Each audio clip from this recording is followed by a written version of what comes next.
Good morning, good morning. All right, here we are. A Marvelous Work and a Wonder, chapter 16. Israel in the Latter Days. The prophecies of Jeremiah concerning the gathering of Israel. Let us now consider what the Bible has to offer in confirmation of the truths revealed to and through the prophet Joseph Smith, bearing on the gathering of scattered Israel. Therefore, behold, the days come, saith the Lord, that it shall no more be said, The Lord liveth that broughteth up the children of Israel out of the land of Egypt. But the Lord liveth that brought up the children of Israel from the land of the north, and from all the lands whither he had driven them. And I will bring them again into their land that I gave unto their fathers.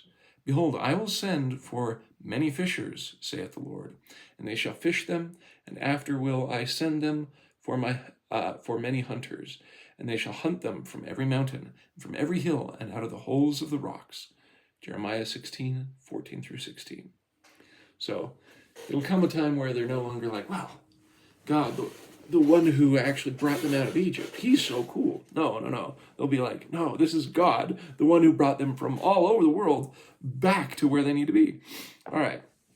Thus we note that Jeremiah was privileged to see how complete the gathering of Israel should be to the lands the Lord had given unto their fathers.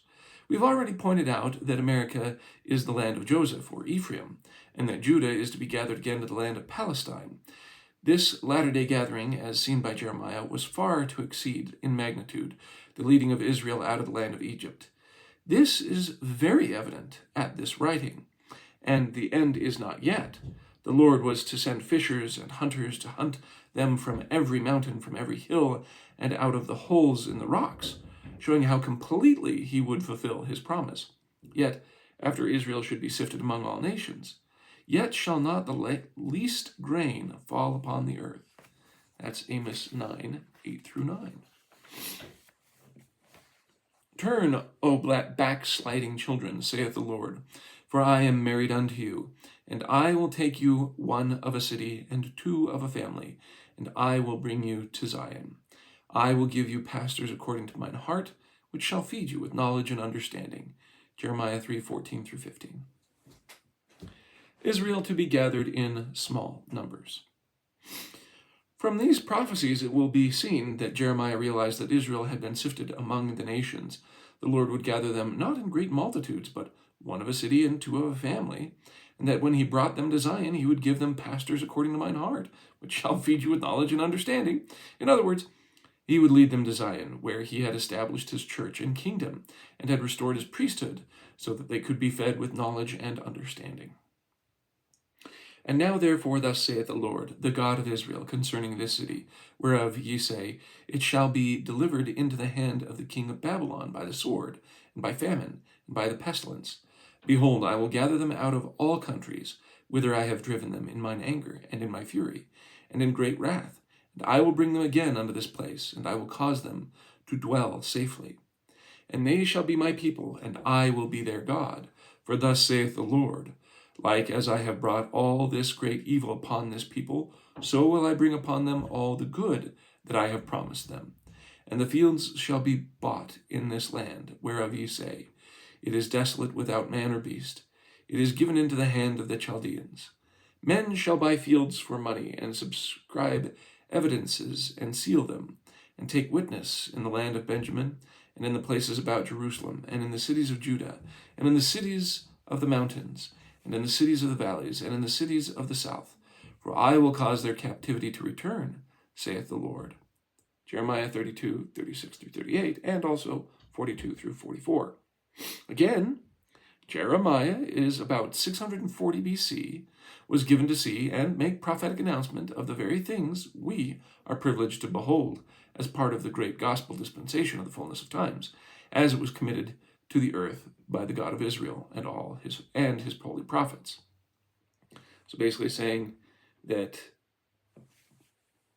people will be brought to Zion, that people who are missing or don't have a place will be able to have their own spot. I mean, that's really basic. I'm not exactly really going deep into the scholarship there. Judah to be gathered to Jerusalem. Jerusalem was to be taken from the Jews, and they were to be scattered among all nations. and then they were to be regathered. Behold, I will gather them out of all countries, and I will bring them again to this place and cause them to dwell safely. The Lord added, so will I bring upon them all good that I have promised them. Note further, and fields shall be bought in this land whereof ye say, it is desolate without man or beast. The Holy Land was a land of desolation when Elder Orson Hyde went there in 1841 and dedicated the land for the gathering of the Jews. We now know that the Jews are returning from all nations to purchase fields of the land as Jeremiah saw so many centuries ago. And now it's being fought over because of how well it's been taken care of. Ephraim to be gathered to the land of America. We have considered the prophecies of Jeremiah with respect to the gathering of the prophets. We have considered the prophecies of Jeremiah with respect to the gathering of the Jews to the land of their inheritance in Palestine. Let us now consider what he saw and foretold concerning the gathering of the seed of Joseph or Ephraim, who were given the land of America for their inheritance. For there shall be a day that the watchman upon the mount of Ephraim shall cry, arise ye, and let us go up to Zion, unto the Lord our God. For thus saith the Lord, sing with gladness for Jacob, and shout among the chief of the nations. Publish ye, praise ye, and say, O Lord, save thy people, the remnant of Israel. Behold, I will bring them from the north country, and gather them from the coasts of the earth, and with them will blind the lame. Bind the lame or blind the lame? The woman with child at her that travaileth with child together. A great company shall return thither. They shall come with weeping, and with supplications will I lead them. I will cause them to walk by the rivers of water in a straight way, wherein they shall not stumble. For I am a father to Israel, and Ephraim is my firstborn. Hear the word of the Lord, O ye nations, and declare it in the isles afar off, and say, He that scattered Israel will gather him, and keep him as a shepherd doth his flock. For the Lord hath redeemed Jacob, and ransomed him from the hand of him that was stronger than he. Therefore they shall come and sing in the height of Zion, and shall flow together to the goodness of the Lord, for wheat, and for wine, and for oil, and for the young of the flock and of the herd, and their souls shall be as watered garden, and they shall not sorrow any more at all. Then shall the virgin rejoice in the dance, both young men and old together. For I will turn their mourning into joy, and I will comfort them, and make them rejoice from their sorrow. And I will satiate the soul of the priests with fatness, and my people shall be satisfied with my goodness, saith the Lord. Jeremiah 31, 6-14. So, properly understood, the prophet Jeremiah here wrote a portion of the history of the Church of Jesus Christ of Latter-day Saints, approximately 2,500 years before it occurred, and while but briefly stated, it is very accurate. This was a cry from the watchman upon Mount Ephraim, arise ye, and let us go up to Zion, unto the Lord our God. This has nothing to do with Judah, as the prophet further indicated, for I am a father to Israel, and Ephraim is my firstborn. In chapter 7, we pointed out that the birthright was taken from Reuben, the firstborn of the 12 sons of Israel, and was given to Joseph, then passed from Joseph to his son Ephraim. See 1 Chronicles 5, 1-2. Therefore, this was to be a gathering of the descendants of Joseph and Ephraim to Zion unto the Lord our God, singing with gladness for Jacob. Why? Because the day of his redemption was nigh. Shout among the chief of the nations. The elder of the church were sent in 1846 to Great Britain, the Scandinavian countries, Germany, and other chief nations, and gathered many converts to Nauvoo, Illinois. I will bring them. The great company shall return thither. This was something the Lord was going to do. Note that Jeremiah does not say that they will return hither, or to the place where this prediction was made, but thither, or to a distant place. He understood that Joseph was to be given a new land in the utmost bounds of the everlasting hills. See Genesis 49, 22-26, and Deuteronomy 33, 13-17. Latter-day Saints fulfill Jeremiah's prophecy. A great company was to return thither, and with them the blind and the lame, the woman with child. Oh, that's what was wrong with when I stumbled over that earlier, because they didn't put a comma in. Anyway, so No, the Jeremiah is hither and thither. Oh, Latter-day Saints fulfill Jeremiah's prophecy. A great company was to return thither, and with them the blind and the lame, the woman with child, and her that travaileth with child together. And they shall come with weeping and with supplications, and I will lead them. About 20,000 Latter-day Saints were driven out of Nauvoo, and with them the blind and the lame, and the woman with child. They did not leave their beautiful homes because they wanted to. Hence they came weeping with supplications unto the Lord, and he healed them as he had promised. I will cause them to walk by the rivers of water in a straight way, wherein they shall not stumble. In their trek from Nauvoo across the great American desert to the Great Salt Lake Valley, the Saints traveled about 600 miles, 1,000 kilometers, basically, along the North Platte River, as Jeremiah had seen. Therefore they shall come and sing in the height of Zion. The tabernacle choir, composed of 375 voices, was organized shortly after the Saints arrived in the Salt Lake Valley. They had been heard from the crossroads of the West by peoples worldwide by way of radio, television, and recordings, and performed in concerts in the United States and many other lands. This represents but a small part of the singing that is done from the height of Zion. And shall flow together to the goodness of the Lord for wheat and for wine and for oil and for the young flock and of the herd. Compare this with the promised blessings pronounced upon the heads of Joseph by Moses when he referred to the land of Joseph. And of Joseph he said, Blessed of the Lord be this land, for the precious things of heaven, for the dew and for the deep and that coucheth beneath, and for the precious fruits brought forth by the sun, and for the precious things put forth by the moon, and for the chief things of the ancient mountains, and for the precious things of the lasting hills, and for the precious things of the earth and the fullness thereof. Deuteronomy 33, 13 through 16. See also the blessing of Jacob unto his son Joseph in Genesis 49, 22 through 26. It is easy to believe that Joseph's land was to be choice above all other lands, as the Book of Mormon indicates, when one notes how many times Moses uses the word precious in describing the land and its blessings. One will find these predictions in actual fulfillment as one travels among the saints in the valleys of the Rocky Mountains. Continuing our analysis of the prophecy of Jeremiah, and they shall not sorrow any more at all. Then shall the virgin rejoice in the dance, both young men and old together. For I will turn their mourning into joy, and will comfort them, and make them rejoice from their sorrow. To understand how completely this has been fulfilled, one needs but to attend testimony meetings of the saints after their arrival in the valleys of the Rocky Mountains, and hear them express their gratitude to the Lord for having brought them there. And then attend their dances, and see how the young and old rejoice in the dance. Practically every ward or branch or congregation of the Latter-day Saints has adjoining the chapel a cultural hall where the young and old do rejoice together in the dance, where other activities are carried on for enjoyment. And surely the Lord has turned their mourning into joy, and comforted them and made them rejoice from their sorrow. And I will satiate the soul of the priest with fatness, and my people shall be satisfied with my goodness. While the members of the priesthood in the Church of Jesus Christ of Latter-day Saints are not paid for their services, and thousands of them have left their families for a time to do missionary work in the nations of the earth, paying their own expenses and without remuneration from the church, yet they are the best paid of any priests in the world because of the joy and satisfaction the Lord plants in their hearts, which could not possibly be purchased with money. Thus he has satiated the soul of the priest with fatness, and the people are satisfied with his goodness. Where else in all the world and in all annals of history can you find a fulfillment of this prophecy of Jeremiah?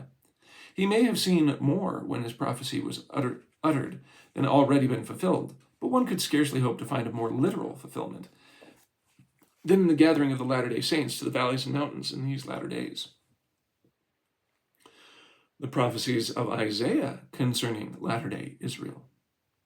Let us now consider the prophecies of Isaiah with respect to the latter-day gathering of Israel.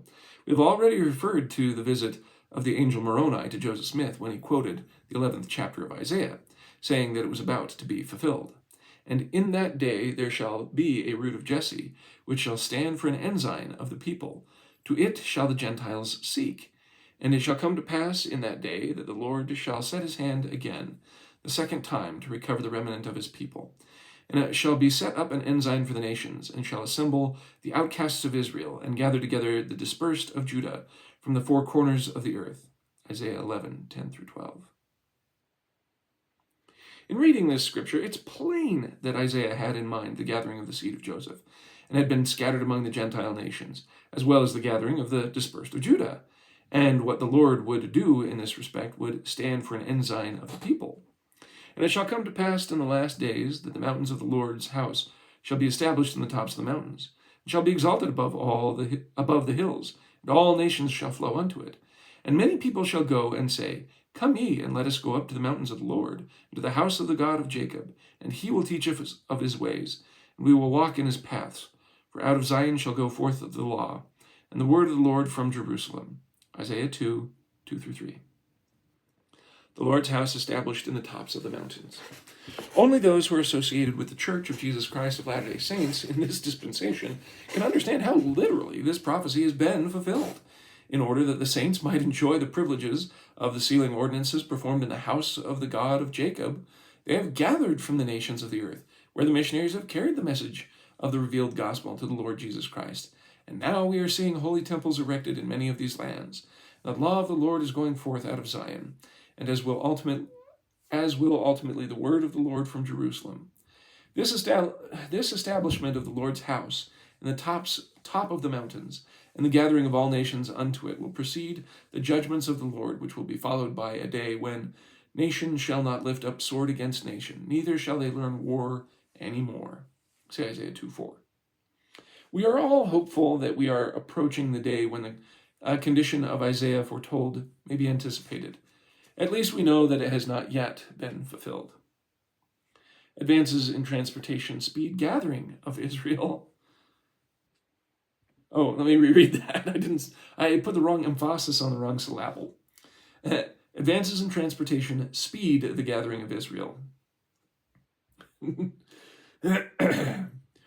Dude, this was written before the internet, and this was okay. So originally it was written in the 1950s, and then this section of publishment was 1976. So this was at least 10 years before the conception of the internet, and 20 years before it really gaining a swing. Dude, yeah, stuff has gone forth from then. In fixing this time in our day, Isaiah seemed to indicate that the gathering should take place in the day of the train and the airplane. Quote, And he will lift up an ensign to the nations from afar, and will hiss unto them from the end of the earth. And behold, they shall come with speed swiftly. None shall be weary nor stumble among them. None shall be slumber nor sleep. Neither shall the girdle of their loins be loosed, nor the latchet of their shoes be broken. Whose arrows are sharp, and their bows bent, and their horses' hooves shall be counted like flint, and their wheels like a whirlwind. Their roaring shall be like a lion, and they shall roar like young lions. Yea, they shall roar and lay hold of the prey, and they shall carry it away safe, and none shall deliver it. Isaiah 5:26-29. Since there were no such things as trains and airplanes that day, Isaiah could hardly have mentioned them by name, but he seems to have described them in unmistakable words. How better could their horses' hooves be counted like flint, and their wheels like a whirlwind, than the modern train? How better could their roaring be like a lion than the roar of an airplane? Trains and airplanes do not stop for night. Therefore, was not Isaiah justified in saying, None shall slumber nor sleep, neither shall girdle of their loins be loosed, nor the latchet of their shoes be broken? With this manner of transportation, the Lord can really hiss unto them from the ends of the earth, that they shall come with speed swiftly. Isaiah also understood that this gathering would be to the mountains, and that the Lord would cause the desert to rejoice and blossom as the rose. In this respect, it is remarkable what part water was to play in the redeeming of the desert in the wilderness as gathering place of latter-day Israel, as the prophets described it. The wilderness and the solitary place shall be glad for them, and the desert shall rejoice and the blossom as the rose. It shall blossom abundantly and rejoice, even with joy and singing. The glory of Lebanon shall be given unto it, the excellency of Carmel and Sharon. They shall see the glory of the Lord and the excellency of our God. Then the eyes of the blind shall be opened, and the ears of the deaf shall be unstopped. Then shall the lame man leap as an hart, and with tongues of the dumb sing. For the wilderness shall waters break out, and streams in the desert. And the parched ground shall become a pool, and the thirsty land springs of water. In the habitation of dragons, where each lay shall be grass with reeds and rushes. And the ransomed of the Lord shall return, and come to Zion with songs and everlasting joy upon their heads. They shall obtain joy and gladness and sorrow, and sighing shall flee away. Isaiah 35, 1 through 2, 5 through 7, and verse 10. This has, in part, at least, been fulfilled. The desert has been made to rejoice and blossom as the rose. Waters have broken out in the wilderness, flowing wells and streams in the desert, irrigation canals, and ransomed of the Lord have returned and come to Zion with songs of everlasting joy upon their heads. Isaiah continued his description of gathering of Israel and reclaiming of the wilderness. Fear not, I am with thee. I will bring thy seed from the east. I will gather thee from the west. I will say to the north, give up, and to the south, keep not back. Bring my sons from far, and my daughters from the ends of the earth, even every one that is called by my name. For I have created him in my glory. I have formed him, yea, I have made him. Behold, I will do a new thing. Now it shall spring forth. Shall ye not know it? I will even make a way in the wilderness and rivers in the desert. The beast of the field shall honor me, the dragons and the owls, because I give waters in the wilderness, and rivers in the desert to drink to my people, my chosen. This people have I formed for myself. They shall shew forth my praise. Isaiah 43, 5 through 7, and 19 through 21. Does the introduction of irrigation fulfill prophecy? Behold, I will do a new thing. What is this new thing the Lord speaks through the mouth of Isaiah? Could one of the new things not be the great system of irrigation that the Lord inspired his servants to teach unto his people when they entered the valleys of the mountains, that made possible the fulfillment of his promises, to cause the desert to rejoice and blossom as a rose, make a way in the wilderness and rivers in the desert? The great irrigation canals are larger than many rivers as they flow through the desert, bringing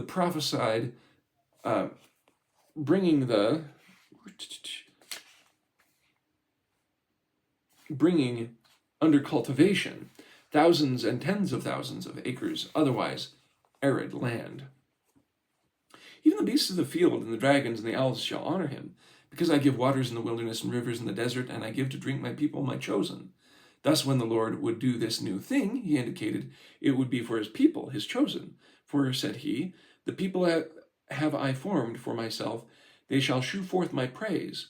What the Lord has thus done in this new thing has blessed his people, his chosen, with such a measure of prosperity as they have been able to send many of their sons and daughters on missions to the peoples of all nations, bearing witness of the restoration of the gospel in this dispensation. No doubt this is what the Lord had in mind for them to do when he said, this people have I formed for myself. They shall shew forth my praise. They become the fishers and hunters mentioned by Jeremiah, whom the Lord said he would send out to hunt Israel from every mountain and from every hill and out of the holes of the rocks. Again, see Jeremiah 16, 14 through 16. The prophet Isaiah continues. So basically, he's saying, look, the saints have come to Utah. It's been made prosperous through irrigation. It's been able to blossom as a rose. The desert has been able to blossom as a desert rose. Because of that, they've been able to send out missionaries and be the fishermen. So the prophet Isaiah continued, I will open rivers in high places and fountains in the midst of the valleys. I will make the wilderness a pool of water, and the dry land springs of water.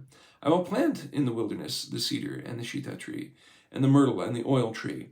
And I will set the desert the fir tree, and the pine and the box tree together, that they may see and know and consider and understand together that the hand of the Lord hath done this, and the Holy One of Israel hath created it.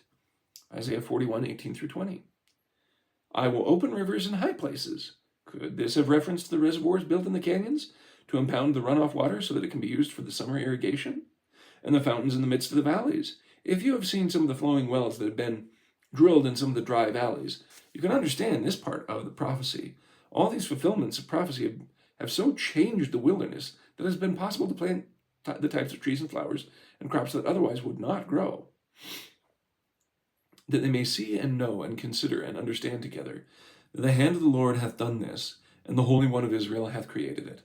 All this, therefore, may be regarded as the work of the Holy One of Israel for the benefit of gathered Israel in the latter days. The desert made to blossom as the rose. the Lord must have a great deal to do with the development of the Western Empire, for when Brigham Young and the pioneers were en route to Salt Lake Valley, they met Jim Bridger, an early Western trapper, who said, "Mr. Young, I would give $1,000 if I knew an ear of corn could be ripened in the Great Basin." See Discourses of Brigham Young, page 481.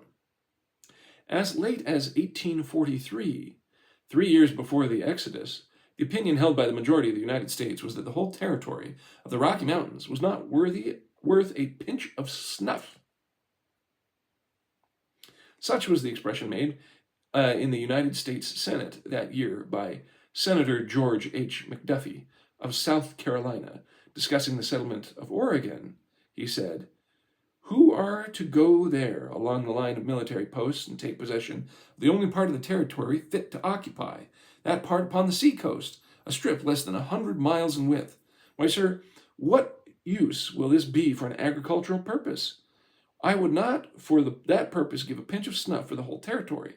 I wish to God we did not own it." See Congressional Globe, 27th Congress, 3rd Session, page 198-201. Say that to Oregon now. About the time Senator McDuffie made this statement, the prophet Joseph Smith made the following statement. "I prophesied that the saints would continue to suffer much affliction and would be driven to the Rocky Mountains. Many would apostatize. Others would be put to death by our persecutors or lose lives in consequence of exposure or disease. And some of you will live to go and assist in making settlements and build cities and see saints become a mighty people in the midst of the Rocky Mountains." History of the Church, Volume 5, page 85. They knew it was coming. Since the Lord could make such a worthless land as described by Senator McDuffie to blossom as a rose, and the saints could become a mighty people in the midst of the Rocky Mountains, surely these are even greater accomplishments than when the Lord parted the Red Sea and led Israel of old through on dry land.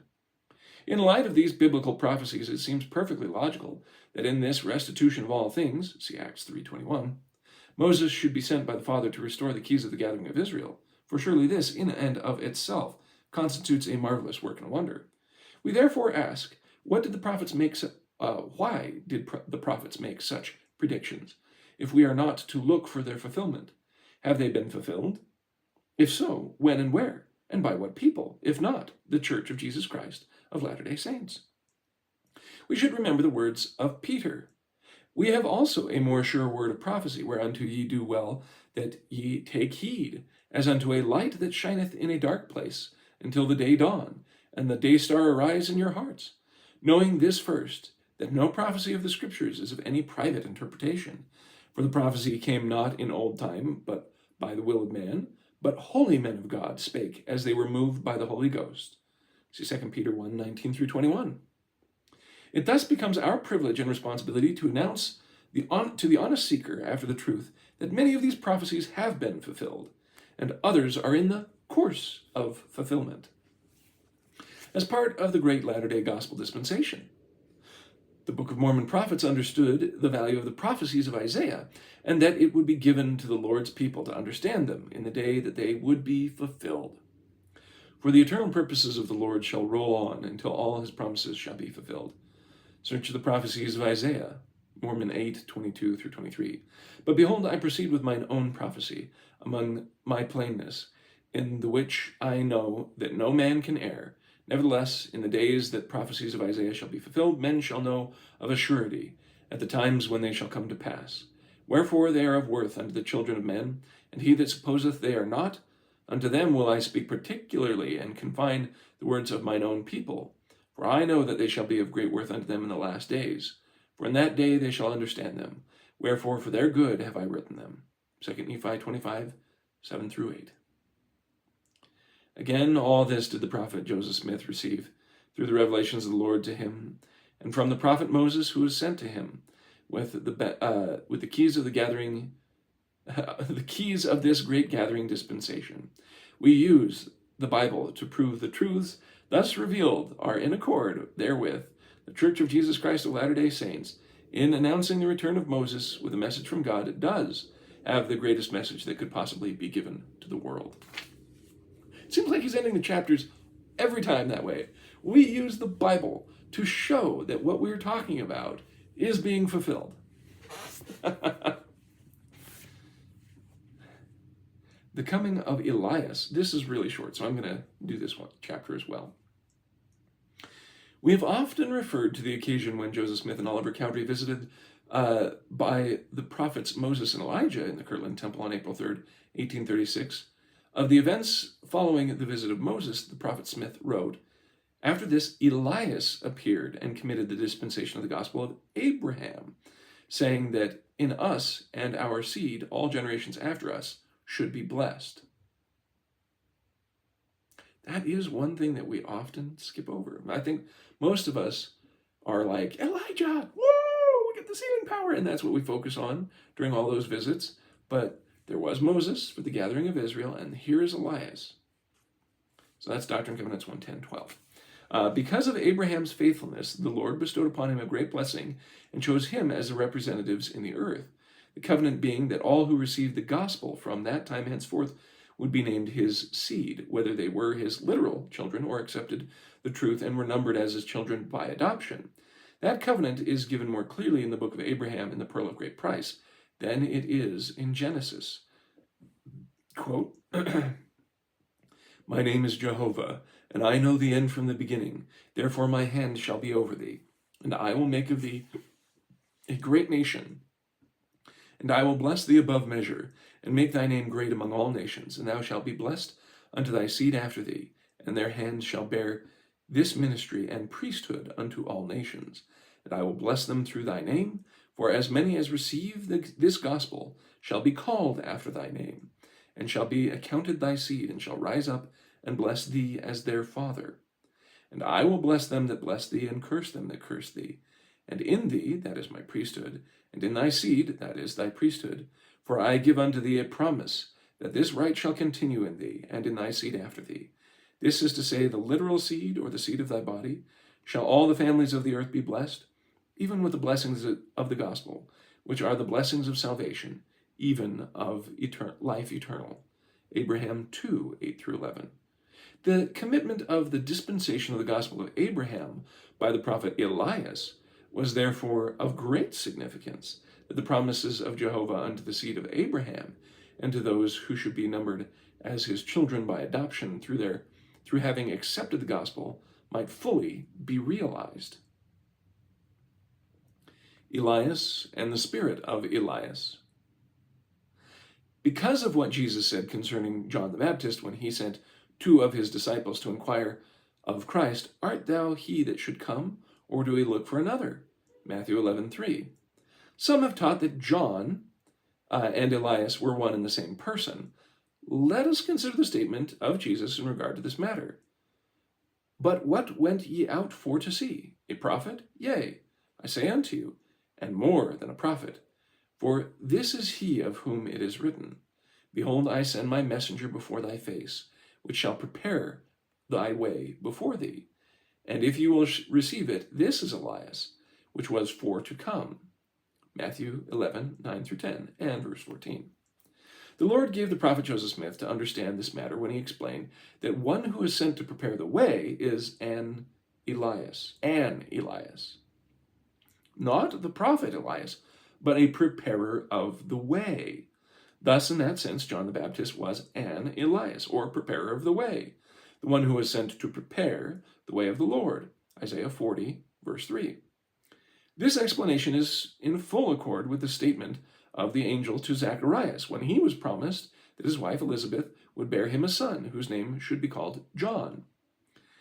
"And thou shalt have joy and gladness, and many shall rejoice at his birth. And many of the children of Israel shall turn to the Lord their God. And he shall go before him in the spirit and power of Elias, to turn the hearts of the fathers to the children, and the disobedient to the wisdom of the just, to make ready a people prepared for the Lord."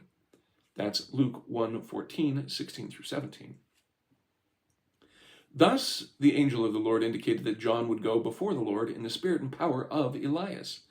This he did, but not as the prophet Elias who appeared with Moses and Elijah to Joseph Smith and Oliver Cowdery in the Kirtland Temple, April 3rd, 1836.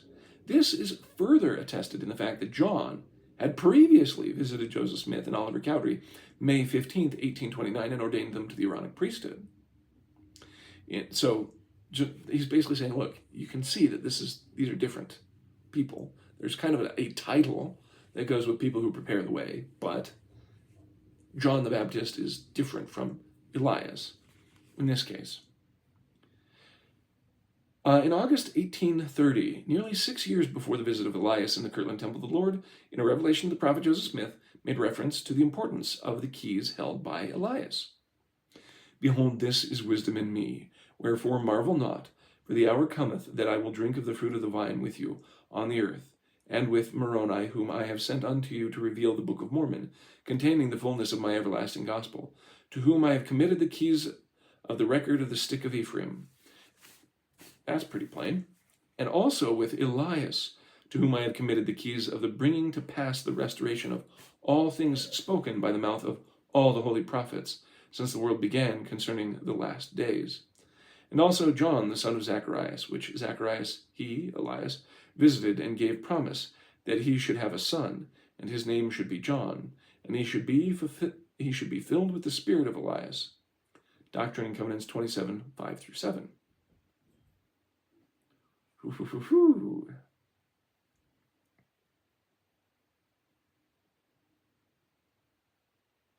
Interesting.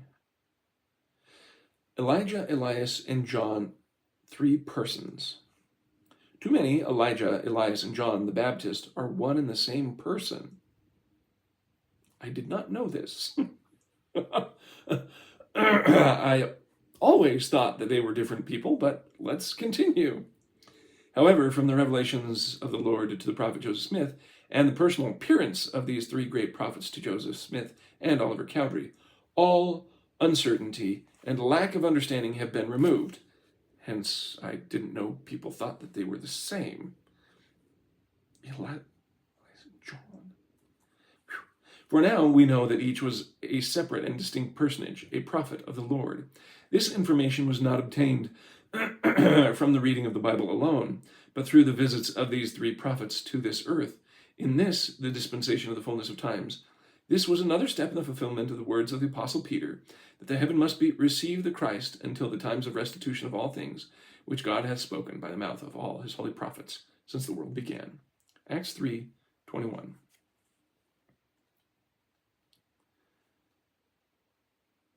Next is the church, a missionary church. And we'll leave it there. I know it's a little bit of a shorter reading, but how many people are really a strong missionary type church? Frankly, there's a lot that's fascinating about this. The coming of Elias, that really is a beautiful thing. Now, what's funny is between the Bible, Doctrine and Covenants, and the Book of Mormon, there's several prophecies that really point to the church being established and rising in prominence in the Rocky Mountains in the West. And you can see how many they quoted from like Jeremiah and from Isaiah and such. Gathering Israel, golly. There's a lot to be said about, I don't know. It's funny to me because that's always like, that was always his purpose. I know when you're a kid in the church, you don't really think about it. You start growing up a little bit and then you're like, oh, okay, well, yeah, maybe this is important in these ways. And you kind of get that feel, especially when you are on your mission. Yet at the same time, I think we take it for granted, basically. That we're like, oh yeah, of course, we're gathering Israel. That's totally what we do. And yet, what about these other churches? What do they think? I'm wondering if they're influenced by, again, the Church of Jesus Christ and the notions that we brought forward has revolutionized the world, even if they don't accept that it's from us. Because it definitely wasn't being taught during Joseph Smith time, the idea of having eternal families and eternal marriages, even if they still do death do you part marriages. The concept is at least out there. That cat is out of the bag. Same thing like with gathering Israel. It's like we gather Israel through missionary work and through vicarious work for those who passed on in the temples. And so you sit there and scratch your head, okay, well, how would other churches consider that? I think most of them just focus on the individual and them just having faith in Christ, pushing their... I have no problem them pushing good ideology on people, especially if it is the stuff that Jesus Christ taught, as long as that's what it is. I mean, if it's something else, like, hate your neighbor because they don't believe in the Trinity like you do, I would have problems with that. Say that people are demons or they're damned because they don't believe that the way you do. I would have issue with that. On the other hand, if they are saying that you should love your neighbor and be kind to them who despitefully use you and try and show kindness towards everyone, even if they don't believe the way that you do, I would encourage that. I would rather have people believing in right principles. I mean, to me, it's along the lines of, look, I understand roadblocks in people's minds and histories and everything else that keep them from the truth of the gospel. We'll try and help you with it in any way that you can see. I understand people falling away from the church and having a huge roadblocks to try and come back because of their concerns that they have. Until they come to a point that perhaps their concerns that they say that they have, suddenly they realize, well, maybe that's really been resolved, and here's how, and I should probably re-examine this because I'm not finding what I need elsewhere. I'm hoping that happens to more of them. And that way they can go, okay, so this thing that I've always harped on, is it really that big of a deal anymore? And they can come to realize, hopefully, that, yeah, no, maybe it's really not.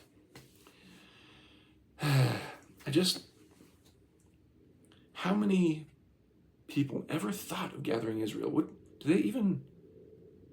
I'm wondering if they just sit there and think that God will do it. God will do it. It'll happen at some point. And then when these big, huge, giant miracles happen, and they're like, wow! I don't know. I wonder if there will be big miraculous things, or if it will be all these minor miraculous things that come together to show God works right under your nose if you only pay attention. Anyway, I really do appreciate the fact that when you look at the totality of everything that's in the Church of Jesus Christ of Latter-day Saints, there is so much here. I understand when people have issues with one thing or that thing. I find it sad because it makes them lose the big picture of everything that goes on. I hope you grow in knowledge and light, and that it helps fuel the spirit in your life. I know these extracurricular spiritual books are really great to help sustain you. They're not the bedrock. The bedrock of anything with the Church of Jesus Christ of Latter-day Saints is having faith in God, that He's there, and that He loves you. And that because He loves you, He sent His Son, Jesus Christ, to atone, to cover your sins, as long as you trust Him. That means have faith in Him. Believe His words.